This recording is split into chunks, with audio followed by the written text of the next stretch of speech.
చేసుకోవడం మొన్న తెలంగాణ ఆనాడు మీరు బిడ్డలు యావత్ తెలంగాణ బిడ్డలందరూ ఇలా బొంబాయి దుబాయ్ పోయి బతుకులు జరుగుకోవడం పోయి భార్య పిల్లలు పిల్లలు పెట్టి దుబాయ్లో బొంబాయిలో బతికే దౌర్భాగ్య పరిస్థితి నీళ్ళని చెప్పి విచారం వ్యక్తం చేస్తున్నాం. విద్యార్థి మిత్రులారా రాజులని చెప్పి బాధపడుతున్నాం. అంతేకాకుండా తెలంగాణలో 25 లక్షల మంది నిరుద్యోగులు ఉన్నారు. మీరు ఇప్పటికి మనం అవకాశం కల్పించగలుగుతాం. ఇంకా 90 మా బతుకులు మారుతాయనుకున్నాము, మా భాగములు మారుతాయనుకున్నాము, మా భవిష్యత్తు మారుతాయనుకున్నాము. కానీ మీ పరిపాలన మా తెలంగాణ ఆడబిడ్డల పరిస్థితి, మా ప్రజల పరిస్థితి భవిష్యత్తు అంధకారం అవుతుందని మీరు అనుకోలేదు. ఒకవైపు మహిళలపై రోజు అత్యాచారాలు పెడుతున్నాయి. మా విద్యార్థులు రోజుకి ఆకతాయిలు ర్యాగింగ్ ఈవిటింగ్ పేరుల మీద మా ఆడబిడ్డల మీద దాడులు జరుగుతున్నాయి. ఎవరికైనా సిగ్గుందానే ఈ ప్రభుత్వంలో? మీరు మీ ప్రభుత్వంలో నమ్ముతారని మేము అడుగుతున్నాం. విద్యార్థి మిత్రులారా, ఈ పోరాటం మీరు అనుకోవచ్చు మేము ఇంటర్మీడియట్ పిల్లల మాకేమవుతున్నాం అని మీరు అనుకోవచ్చు. మీరు ఇప్పుడు మన ఉద్యోగం చేస్తే మీరు డిగ్రీలు పీజీలు అయిపోయాక ఈ ఉద్యోగం వచ్చే అవకాశం ఉంటుంది. మీరు అప్పుడే చెప్తే మీరు పీజీ అయిపోయారు కన్నా మన లక్ష్యం నెరవేరుతుందని భావిస్తున్నా. ఖచ్చితంగా మీరందరూ ఈ బస్సు యాత్ర ఆరంభం మాత్రమే. ఖచ్చితంగా ఏది ఏమైనా వామపక్ష విద్యార్థి సంఘాల ఆధ్వర్యంలో 1,00,000 ఉద్యోగాలు ఒకేసారి భర్తీ అయ్యేంత వరకు రాజీ లేని ఈరోజు ఉద్యోగాల సాధన సమితి ఆధ్వర్యంలో తెలంగాణ వ్యాప్తంగా అన్ని జిల్లాలలో బస్సు యాత్ర నిర్వహిస్తూ ఉన్నాం. ఉద్యోగాలు తెలంగాణ వచ్చిన తర్వాత కూడా 3.5 సంవత్సరాలు గడిచిన తర్వాత కూడా ఇప్పటికీ 25,000 ఉద్యోగాలు కూడా భర్తీ చేయలేదు. కేసీఆర్ మొదటి అసెంబ్లీలో మేము సంవత్సరంలోనే 1,00,000 ఉద్యోగాలు భర్తీ చేస్తామని చెప్పిండు. ఇప్పటి వరకు కూడా తెలంగాణ వచ్చిన తర్వాత 3.5 సంవత్సరాలు గడిచిన తర్వాత కూడా ఈరోజు తెలంగాణలో 25,000 ఉద్యోగాలు మాత్రమే భర్తీ చేసిర్రు. ఇంకా 75,000 ఉద్యోగాలు 2 సంవత్సరాల్లో భర్తీ చేస్తానికి కూడా ఇప్పటివరకు భర్తీ చేయలేదు. అది ఎంతకాలం పడుతుందని చెప్పేసి ఈరోజు ప్రశ్నిస్తూ ఉన్నాం. అయితే తెలంగాణ రాష్ట్రంలో ఈరోజు ఖాళీలు ఎన్ని ఉన్నాయో కూడా ఈ ప్రభుత్వం స్పష్టంగా చెప్పట్లేదు. 3 లక్షల ఖాళీలు ఉంటే 1,00,000 భర్తీ చేస్తామని చెప్పేసి ఈరోజు నిరుద్యోగుల అభ్యర్థుల్ని మోసం చేస్తూ ఉన్నారు. ఆ 3 లక్షల ఖాళీలన్నిటి మీద శ్వేతపత్రం విడుదల చేయాలి. అట్లాగే తెలంగాణ రాష్ట్రంలో ఈరోజు నిరుద్యోగులు ఒక 35 లక్షల మంది ఉంటారని చెప్పేసి గవర్నమెంట్ లెక్కలే చెప్తా ఉన్నాయి. మరి వీళ్ళందరికీ కూడా 1,00,000 ఉద్యోగాలు ఇస్తే తెలంగాణ బలిదానాల మీద ఆత్మహత్యల మీద ఏర్పడిన ఈ ప్రభుత్వానికి ఈ ఆకాంక్షని నెరవేర్చినట్ట.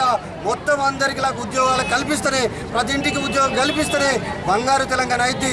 అందరికీ ఉద్యోగాలు కల్పించేలాగా ప్రభుత్వం ఒక విధానం తయారు చేయాలని చెప్పేసి ఈ యాత్ర సందర్భంగా డిమాండ్ చేస్తా ఉన్నాం.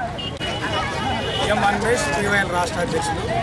రాష్ట్రంలో ఖాళీగా ఉన్న ఉద్యోగ ఖాళీలన్నింటినీ కూడా ఒకేసారి భర్తీ చేయాలని చెప్పేసి, అట్లాగే ఈ ఉద్యోగ క్యాలెండర్ ప్రకటించాలని, నిరుద్యోగులందరికీ వృత్తి కల్పించాలని, ప్రభుత్వం తెలంగాణ రాష్ట్రం ఏర్పడిన తర్వాత ఏదైతే ఆత్మహత్య చేసుకున్నటువంటి యువకులకందరికీ కూడా ఎక్స్గ్రేషియా ప్రకటించాలని, ఇంటికి ఉద్యోగం ఇవ్వాలని అనేక 11 డిమాండ్స్తో ఈరోజు ఉద్యోగ పోరాట యాత్ర హైదరాబాద్ నుంచి బయలుదేరి ఈరోజు జగిత్యాల దాకా వచ్చింది. ఈ పోరాట యాత్ర ముఖ్య లక్ష్యం రాష్ట్రంలో ఉన్న లక్షలాది మంది యువతకు ఉద్యోగ ఉపాధి అవకాశాలు కల్పించాలనే ఏకైక డిమాండ్తో ఈ పోరాట యాత్ర కొనసాగుతూ ఉన్నది. ఈ 3.5 సంవత్సరాల్లో 20,000 ఉద్యోగాలు భర్తీ చేయలేనటువంటి ప్రభుత్వం, గతంలో ఆంధ్ర వాళ్ళ మీద ఆధిపత్యం, నిర్లక్ష్యత, వివక్షత అని చెప్పినటువంటి ప్రభుత్వము ఇన్ని 3.5 సంవత్సరాల తర్వాత 20,000 ఉద్యోగాల్ని భర్తీ చేయకపోవడంలో ఏం అర్థం చేసుకోవాలనేటువంటి దాన్ని ఈ సందర్భంగా మేము ప్రశ్నిస్తున్నాం. అందుకనే ఈ రాష్ట్రంలో ఉండేటటువంటి ఈ తెలంగాణలో పుట్టిన ప్రతి బిడ్డకి కూడా ఉద్యోగ అవకాశాలు కల్పించేటటువంటి ఒక విధి విధానాన్ని ప్రభుత్వం ప్రకటించాలని. ఎందుకంటే తనకి అనేక రంగాల పట్ల విధి విధానాలు ఉన్నాయి. రోడ్డు మీద ఉన్నది, ఎక్సైజ్ మీద ఉన్నది, వ్యవసాయ రంగం మీద ఉన్నది, నీటి ప్రాజెక్టుల మీద ఉన్నది.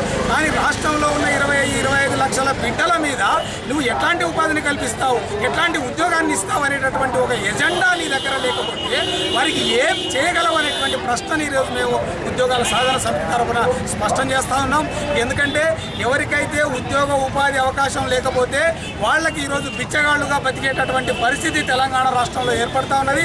అందుకనే నువ్వు చీరలిద్దామా, బర్రెలిద్దామా, గొర్రెలిద్దామా అనేటువంటి పథకాలు మేము అడిగేది బిచ్చగాళ్ళ పథకాలు కాదు. మేము ఆత్మవిశ్వాసంతో బతికేటటువంటి, ఎవరికి వాళ్ళుగా శ్రమ చేసి బతికేటటువంటి అవకాశాన్ని కల్పించే రాజ్యాంగంలో పొందుపరచబడ్డ విషయాలని ఈరోజు అమలు చేయాలని చెప్పి మేము డిమాండ్ చేస్తా ఉన్నాం. దానికోసమే ఈ పోరాట యాత్ర. యువజన సంఘాలు ఈరోజు బస్సు యాత్ర జగిత్యాల జిల్లాకు చేరుకున్నాయి. ఏ జగిత్యాల చైత్రయాత్ర పోరాట స్ఫూర్తితోటి ఈ విద్యార్థి ఉద్యమం ఉద్యోగాలు రాకపోతే పూటకొక్క మాట మాట్లాడితే ఈ కేసీఆర్ ఈ కుటుంబంలో ఉద్యోగాలు కాకుండా 4 లక్షల మంది కోట్ల మంది ప్రజలు ఇక్కడ తెలంగాణలో ఉన్నారు. వాళ్ళకు ఉద్యోగాలు ఇవ్వకపోతే నీ ప్రగతి భవన్ ముట్టడించడానికి కూడా ఈ విద్యార్థి యువజనులు వెనుకాడడానికి సందర్భంగా మేము తెలియజేస్తున్నాం. తక్షణమే ఖాళీగా ఉన్న పోస్టులను భర్తీ చేయాలని